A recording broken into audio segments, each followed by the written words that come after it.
Hello दोस्तों, मेरे YouTube channel आकर्षित कहानी में आप सभी का स्वागत है। तो आज हम संकटा माता की कथा आपको सुनाएंगे। तो कथा सुनने से पहले एक बार दोनों हाथ जोड़ के प्रेम से बोल दीजिए संकटा माता की जय। चलिए कथा को शुरू करते हैं।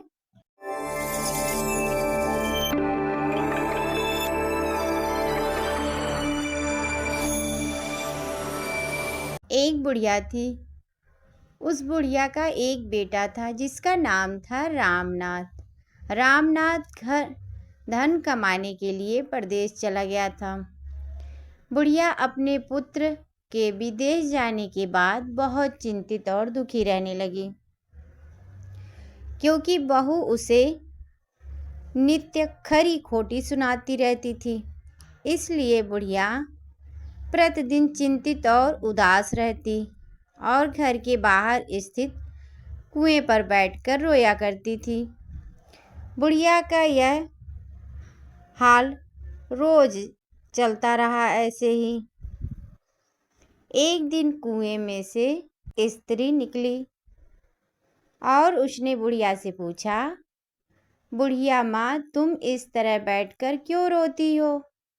तुम्हें किस बात का कष्ट है? तुम मुझे अपना दुख बताओ, मैं तुम्हारे दुख दूर करने का प्रयास करूंगी। बुढ़िया ने उस स्त्री का प्रश्न सुनकर कोई भी उत्तर जवाब नहीं दिया। वह रोती रही। माँ बार बार एक प्रश्न दोहराई जा रही थी। वह बुढ़िया इस बात से झुंझुना उठी। उस बुढ़िया ने माँ से कहा, तुम मुझे बार बार ऐसा क्यों पूछ रही हो? क्या सचमुच ही तुम मेरा दुख जानकर उसे दूर कर दोगी? बुढ़िया की बात सुनकर माँ ने उत्तर दिया, मैं अवश्य तुम्हारे कष्टों को दूर करने की कोशिश करूंगी। बुढ़िया ने माँ का ऐसा आश्वासन पाकर कहा, मेरा बेटा कमाने के लिए परदेश चला गया है। उसके पीछे मेरी बहू मुझे बहुत बुरा भला कहती रहती है। यही मेरे दुख का कारण है। बुढ़िया की बात सुनकर माँ ने कहा, यहाँ के वन में संकटा माता रहती हैं। तुम अपना दुख उनसे सुनाकर कष्ट से छुटकारा पाने के लिए प्रार्थना करो।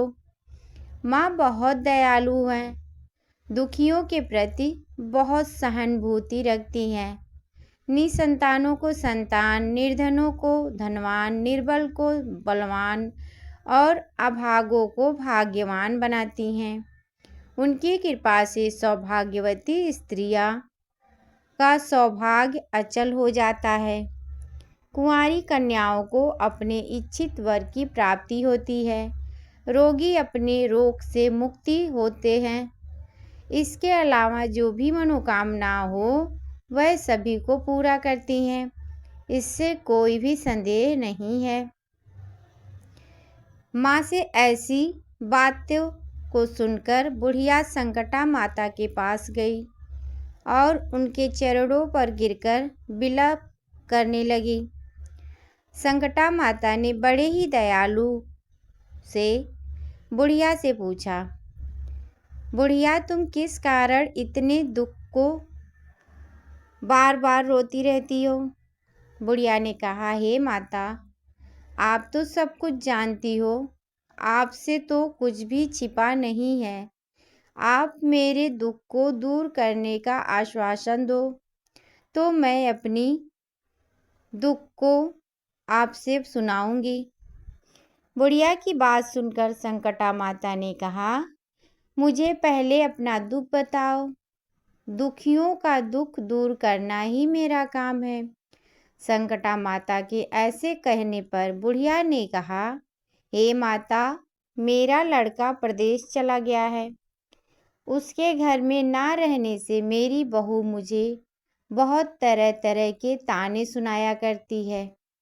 उसकी बातें मुझसे सहन नहीं होती है। इसी कारण परेशान होकर मैं बार बार रोया करती हूँ। बुढ़िया की इस दर्द भरी कथा को सुनकर संकटा माता ने कहा, तुम घर जाकर मेरे किए हुए मन्नत मनौती मांगकर मेरी पूजा करो। इससे तुम्हारा लड़का सकुशल घर वापस आ जाएगा। मेरी पूजा के दिन सुहागिन स्त्रियों को आमंत्रित कर उन्हें भोजन कराना। ऐसा कराने से तुम्हारा लड़का अवश्य तुम्हारे पास आ जाएगा। संकटा माता के कहने अनुसार उस दिन बुढ़िया ने मनौती मानकर पूजा की और सुहागिन स्त्रियों को भोजन के लिए आमंत्रित किया। परंतु विचित्र बात यह हुई कि जब बुढ़िया ने स्त्रियों के लिए लड्डू बनाने शुरू किए तो उसमें 7 की जगह 8 लड्डू बन गए। इस बात से बुढ़िया बहुत ही परेशान हो गई। ऐसा होने का क्या कारण है? कहीं मुझसे गिनने में तो गलती नहीं हो रही है, अथवा अपने आप 8 लड्डू बन जाने का कोई अन्य कारण तो होगा। उसी समय संकटा माता एक वृद्ध स्त्री के रूप में बुढ़िया के सामने प्रकट हुई और बुढ़िया से पूछा, क्यों बुढ़िया, आज तुम्हारे यहाँ कोई उत्सव है क्या? यह सुनकर बुढ़िया बोली, आज मैंने संकटा माता की पूजा की है और सुहागिन स्त्रियों को भोजन के लिए आमंत्रित किया है, किंतु जब गिनकर 7 लड्डू बनाती हूँ तो वो लड्डू अपने आप ही 8 बन जाते हैं। मैं इसी बात से चिंता में पड़ गई।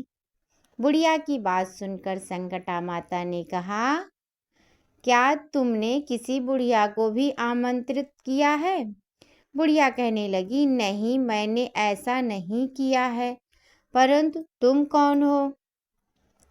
संकटा माता ने कहा, मैं बुढ़िया हूँ, मुझे ही आमंत्रित कर लो। ऐसा सुनकर बुढ़िया ने उस बुढ़िया रूपधारी संकटा माता को भोजन के लिए आमंत्रित कर लिया। इसके बाद बुढ़िया के घर पर सभी आमंत्रित सुहागिनें आ पहुंची और बुढ़िया ने सबको लड्डू तथा अन्य मिठाई आदि का भोजन कराया। इससे संकटा माता उस बुढ़िया पर बहुत प्रसन्न हुई और माता की कृपा से उस बुढ़िया के बेटे के मन में अपनी माता और पत्नी से मिलने की इच्छा उत्पन्न हुई और वह अपने घर के लिए चल दिया। कुछ दिन बीतने के बाद वह बुढ़िया संकटा माता की पूजा कर सुहागिनों को भोजन करा रही थी कि किसी ने उनके लड़के के आने की सूचना दी, लेकिन बुढ़िया अपने काम में लगी रही। उसने कहा, लड़के को बैठने दो, मैं सुहागिनों को भोजन कराकर अभी आती हूँ। लड़के की बहू ने पति के आने का समाचार सुना। उसी क्षण पति के स्वागत के लिए तुरंत घर की ओर चल दी। लड़के ने अपनी पत्नी को देखकर मन में सोचा कि मेरी स्त्री मेरे प्रति कितना प्रेम रखती है, जो खबर पाते ही मुझसे मिलने आ गई। परंतु मेरी माँ को मुझ पर जरा भी प्रेम नहीं है। मेरे आने की खबर पाकर भी मेरी माँ मुझसे मिलने नहीं आई। जब पूजा का काम समाप्त हो गया, सभी सुहागिनें भोजन करके अपने अपने घर को लौट गई। बुढ़िया अपने बेटे से मिलने के लिए उसके पास पहुंची।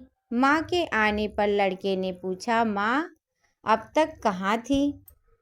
माँ ने कहा, बेटा, मैंने तुम्हारी कुशलता के लिए संकटा माता से मनौती मांग रखी थी। उसी को पूरा करने के लिए सुहागिनें बुला रही थी। संकटा माता की कृपा से उसका मन अपनी पत्नी से हट गया। उसने माँ से कहा, माँ, या तो मैं यहाँ रहूँगा या तो यह रहेगी। बुढ़िया ने कहा, बेटा, तुम्हें अपने बड़ी कठिन तपस्या से पाया है। इसीलिए तुम्हें छोड़कर नहीं जा सकती। इसलिए चाहे बहू का त्याग भी करना पड़े, मैं कर सकती हूँ। अतः लड़के ने अपनी स्त्री को घर से निकाल दिया। घर से निकालकर बाहर आई तो बहुत दुखी मन से एक पीपल के पेड़ के नीचे बैठकर रोने लगी। एक राजा उधर से जा रहा था। उसे रोता देखकर राजा रुका और पूछा, तुम क्यों रो रही हो? तब उसने अपनी सारी व्यथा राजा को कह सुनाई। राजा ने कहा, आज से तुम मेरी धर्म बहन हो, इसलिए मत रो। मैं तुम्हारे सभी कष्टों को दूर करने का प्रयास करूंगा। यह सुनकर राजा उस स्त्री को अपने महल लेकर आ गए। महल जाकर राजा ने रानी को सारी कथा सुनाई और रानी को कहा, देखो, आज से मेरी यह धर्म बहन है, इसी महल में रहेगी और इसको किसी भी प्रकार का कष्ट नहीं होना चाहिए। राजा के यहाँ पहुंचकर कुछ दिन बाद धर्म से प्रेरित होकर रामनाथ की स्त्री ने भी संकटा माता का व्रत प्रारंभ कर दिया और संकटा माता के नियमित सुहागिनों को भोजन कराने के लिए आमंत्रित किया। उसने रानी को भी आमंत्रित किया। तब सभी सुहागिनें लड्डू खाने लगी तो रानी ने कहा, मुझे तो रबड़ी, मलाई और स्वादिष्ट मिष्ठान ही हजम होते हैं, यह पत्थर समान लड्डू कैसे हजम होंगे?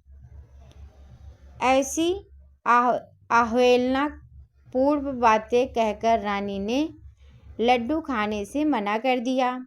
कुछ समय बाद संकटा माता की कृपा से रामनाथ अपनी पत्नी को खोजते हुए राजा के महल में आया और आकर अपनी पत्नी को संकटा माता की पूजा करते हुए देखा तो संकटा माता को हाथ जोड़कर प्रणाम किया और अपनी पत्नी से कहा, प्रिय, मेरे अपराध को क्षमा करो।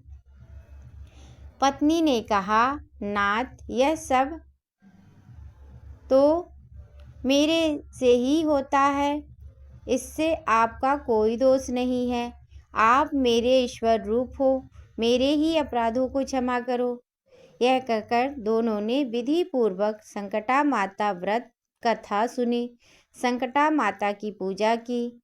पूजा को समाप्त कर सुहागिनों को जिमाकर दोनों पति पत्नी अपने घर की ओर प्रस्थान के लिए तैयार हुए। जाते समय रामनाथ की स्त्री ने राजा रानी से कहा, जब मुझ पर दुख पड़ा था तो आप लोगों ने धर्म बहन बनाकर मुझे आश्रय दिया था। यदि आपको किसी भी तरह की सहायता की आवश्यकता हो तो मेरी कुटिया में निसंकोच चले आइएगा।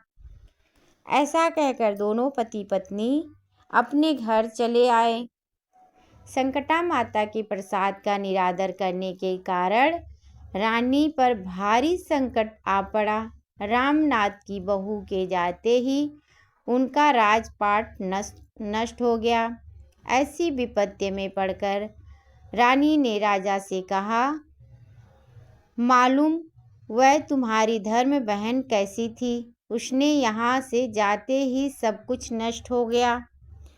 रानी ने राजा से कहा, जाते समय वह कह गई थी कि जब मेरे पर कष्ट पड़ा था तब मैं तुम्हारे यहाँ आई और कदाचित तुम्हारे ऊपर कोई भी कष्ट पड़े तो तुम मेरे घर चले आना। इसीलिए हम लोगों को उसके यहाँ ही चलना चाहिए। ऐसा विचार कर राजा रानी दोनों ही अपने धर्म बहन के घर गए। वहाँ जाकर रानी ने कहा, बहन, तुम्हारे जाते ही ऐसा क्या हो गया कि हमारी सारी संपत्ति नष्ट हो गई? हम लोग बहुत परेशानी में पड़ गए हैं। रानी की बात सुनकर रामनाथ की स्त्री ने कहा, बहन, मैं तो कुछ नहीं जानती, मेरी तो सब कर्ता धर्ता संकटा माता है, इसके अतिरिक्त कोई दूसरा नहीं है। इसीलिए मेरी राय में तुम संकटा माता से अपनी भूलों के लिए क्षमा याचना करो। उन्हीं की मान मनौती से तुम्हारे काम बन जाएंगे। तुम्हारे सारे बिगड़े काम अपने आप सुधर जाएंगे। रामनाथ की स्त्री की बातें सुनकर रानी ने श्रद्धा भक्ति से संकटा माता का व्रत किया और सुहागिनों को जिमवाकर अनजाने में हुई अपनी सब भूलों के लिए संकटा माता से बार बार क्षमा मांगी। रानी के ऐसा करते ही संकटा माता प्रसन्न हो गई और रात में रानी को स्वप्न में कहा कि तुम दोनों पति पत्नी अपने महल को चले जाओ। वहाँ जाकर मेरी पूजा करना और मेरे नियमित सुहागिनों को जिमवाना। ऐसा करने से तुम्हारा गया हुआ राजपाट तुम्हें दोबारा वापस मिल जाएगा। सुबह होते ही रानी ने अपने स्वप्न की बात राजा को बताई। रानी की बात सुनते ही राजा उसी क्षण रानी को साथ लेकर अपने महल की ओर चल दिए। महल में आने के बाद राजा रानी ने संकटा माता के कहे अनुसार पूर्ण भक्ति भाव से माता संकटा की पूजा की और सुहागिनों को भोजन कराया। ऐसा करने से उनका बिगड़ा हुआ सारा काम सुधर गया और सारा राजपाट उन्हें वापस मिल गया और वह पहले की तरह राज को भोगने लगे। बोलो संकटा माता की जय। दोस्तों, ये कहानी आपको कैसी लगी ज़रूर बताइएगा। कहानी अच्छा लगे तो चैनल को लाइक शेयर सब्सक्राइब किए बिना बिल्कुल मत जाइए और संकटा माता की कृपा से सब लोग खुश रहें। अगर कोई टूटी फूटी गलती हुई हो कहने में कहानी तो उसे संकटा माता मेरी भूल समझकर क्षमा करें। सबकी रक्षा करें, सबके ऊपर अपनी दया दृष्टि बनाए रखें। तो बहनों, एक बार दोनों हाथ जोड़ के फिर से बोल दीजिए संकटा माता की जय। चलिए एक और कहानी में आपसे मुलाकात होगी, तब तक के लिए दोबारा बोल दीजिए संकटा माता की जय।